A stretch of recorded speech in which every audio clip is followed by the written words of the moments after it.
बर्तानिया के मशहूर talent show Britain's got talent में परफॉर्म करके करोड़ों लोगों के दिल जीतने वाली 14 साल ब्रिटिश पाकिस्तानी सरीन जंगीर ने कहा है कि वो तसव्वुर भी नहीं कर सकती थी कि सिर्फ चंद लम्हात की परफॉर्मेंस उन्हें इतना मकबूल बना देगी।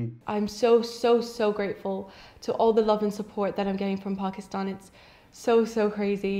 And I guess I can say that I'm a competition to my grandfather because I mean, he used to get all the press. Sarin Jangir ने कहा कि वो प्राइम मिनिस्टर इमरान खान की तरह चैरिटी का काम करना चाहती हैं ताकि बिनाई से महरूम अफराद समेत दीगर अमराज में मुब्तला लोगों की मदद कर सकें। सरीन जंगीर के दादा साहिबजादा जंगीर प्राइम मिनिस्टर इमरान खान के ओवरसीज एडवाइजर हैं। My whole life, my grandfather and my father have always told me my whole life two things.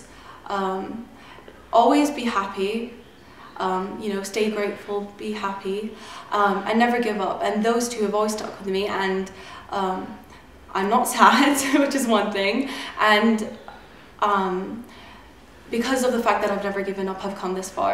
Sarin Jangir ने कहा कि वो वेस्टर्न म्यूजिक के साथ साथ पाकिस्तानी म्यूजिक सुनते हुए जवान हुई और दोस्तों के कहने पर ब्रिटेन्स गॉट टैलेंट कंपटीशन में शामिल हुई। उन्होंने कहा कि सिर्फ 10 साल की उम्र में वो आंखों की रोशनी से महरूम हो गई और उन्हें एहसास हुआ कि आंखें कितनी बड़ी नेमत हैं। I focused more on piano songwriting, about my experiences and hardships, but yeah, it was never a struggle. Music I love to do. कोविड-19 की वजह से ब्रिटेन्स गॉट टैलेंट के लाइव शोज अब सितंबर या अक्टूबर में होंगे, जिसके लिए सरीन जंगीर पूरी तरह तैयार हैं। कैमरामैन नसीर अहमद के साथ मुर्तजा अली शाह, जियो न्यूज़, लंदन।